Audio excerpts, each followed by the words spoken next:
ಇವತ್ತು ನಾನು ತುಂಬ ಕಡಿಮೆ ಸಮಯದಲ್ಲಾಗುವ ಹಾಗೆ ತುಂಬ ಕಡಿಮೆ ಇಂಗ್ರೀಡಿಯೆಂಟ್ಸ್ ಇರುವ ಈಸಿ ಪಲ್ಯವನ್ನು ಹೇಳ್ಕೊಡ್ತಾ ಇದ್ದೇನೆ.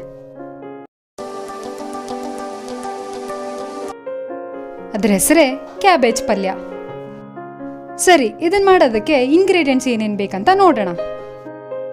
1/4 kg ಮೊದಲೇ ತೊಳೆದು ಮತ್ತೆ ಸಣ್ಣದಾಗಿ ಹೆಚ್ಚಿಟ್ಕೊಂಡಿರುವ ಕ್ಯಾಬೇಜ್, 2 ಸಣ್ಣದಾಗಿ ಹೆಚ್ಚಿಟ್ಕೊಂಡಿರುವ ಹಸಿಮೆಣಸಿನಕಾಯಿ, ಸ್ವಲ್ಪ ಸಣ್ಣದಾಗಿ ಹೆಚ್ಚಿಟ್ಕೊಂಡಿರುವ ಕರಿಬೇವು ಸೊಪ್ಪು, ಅರ್ಧಕ್ಕಿಂತ ಕಡಿಮೆಯಷ್ಟು ನಿಂಬೆಹಣ್ಣು, 1 ರಿಂದ 2 ಟೀ ಸ್ಪೂನ್ ಎಣ್ಣೆ, 1 ಟೀ ಸ್ಪೂನ್ ಸಾಸಿವೆ, 1 ಟೀ ಸ್ಪೂನ್ ಜೀರಿಗೆ, 1.5 ಟೀ ಸ್ಪೂನ್ ಉದ್ದಿನಬೇಳೆ, 1 ಟೀ ಸ್ಪೂನ್ ಕಡಲೆಬೇಳೆ, 1 ಚಿಟಿಕೆ ಅರಿಶಿನ ಪುಡಿ, ರುಚಿಗೆ ತಕ್ಕಷ್ಟು ಉಪ್ಪು, 3 ರಿಂದ 4 ಸ್ಪೂನ್ ಸಣ್ಣದಾಗಿ ತುರಿದಿಟ್ಟುಕೊಂಡ ಹಸಿ ಕೊಬ್ಬರಿ, ಸ್ವಲ್ಪ ಸಣ್ಣದಾಗಿ ಹೆಚ್ಚಿಟ್ಕೊಂಡ ಕೊತ್ತಂಬರಿ ಸೊಪ್ಪು. ಕ್ಯಾಬೇಜ್ ಪಲ್ಯ ಮಾಡುವ ವಿಧಾನ: ಒಂದು ಬಾಣಲೆ ಕಾಯಲು ಇಟ್ಟು ಅದಕ್ಕೆ 1 ರಿಂದ 2 ಟೀ ಸ್ಪೂನ್ ಎಣ್ಣೆ ಕಾಯಿಸಿ, 1 ಟೀ ಸ್ಪೂನ್ ಸಾಸಿವೆ, 1 ಟೀ ಸ್ಪೂನ್ ಜೀರಿಗೆ,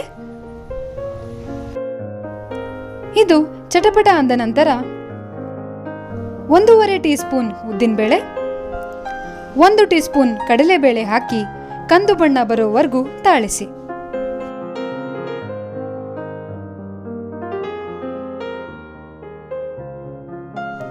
ನಂತರ ಇದಕ್ಕೆ ಕರಿಬೇವು ಸೊಪ್ಪು, ಹಸಿಮೆಣಸಿನಕಾಯಿ, ಕ್ಯಾಬೇಜ್ ಹಾಕಿ ಚೆನ್ನಾಗಿ ಕೈಯಾಡಿಸಿ.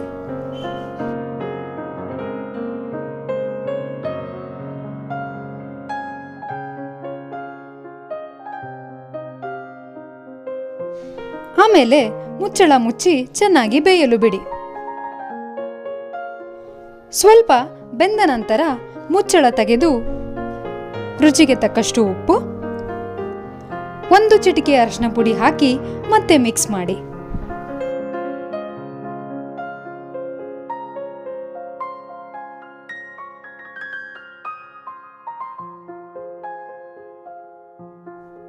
ಮತ್ತೆ ಮುಚ್ಚಳ ಮುಚ್ಚಿ ಇನ್ನೂ ಸ್ವಲ್ಪ ಬೇಯಲು ಬಿಡಬೇಕು.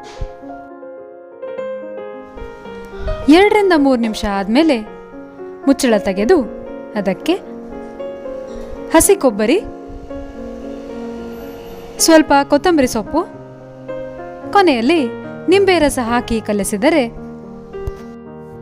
ಬಿಸಿ ಬಿಸಿಯಾದ ಕ್ಯಾಬೇಜ್ ಪಲ್ಯ ಸವಿಯಲು ಸಿದ್ಧ. ಈ ಥರ ಬಿಸಿ ಬಿಸಿ ಚಪಾತಿ ಮೇಲೆ ಸ್ವಲ್ಪನೇ ತುಪ್ಪ ಹಾಕ್ಕೊಂಡು ಕ್ಯಾಬೇಜ್ ಪಲ್ಯ ಜೊತೆ ತಿಂದರೆ ಅದ್ರ ಮಜಾನೇ ಬೇರೆ. ನಿಮಗೆ ಈ ರೆಸಿಪಿ ಇಷ್ಟ ಆದರೆ ಲೈಕ್ ಮಾಡಿ, ಶೇರ್ ಮಾಡಿ, ಸಬ್ಸ್ಕ್ರೈಬ್ ಮಾಡಿ, ಬೆಲ್ ಐಕನ್ನ ಪ್ರೆಸ್ ಮಾಡೋದು ಮರಿಬೇಡಿ. ಮತ್ತೆ ಸಿಗೋಣ ಮುಂದಿನ ರೆಸಿಪಿ ಜೊತೆ. ಅಲ್ಲಿವರೆಗೂ ಟೇಕ್ ಕೇರ್, ಬಾಯ್.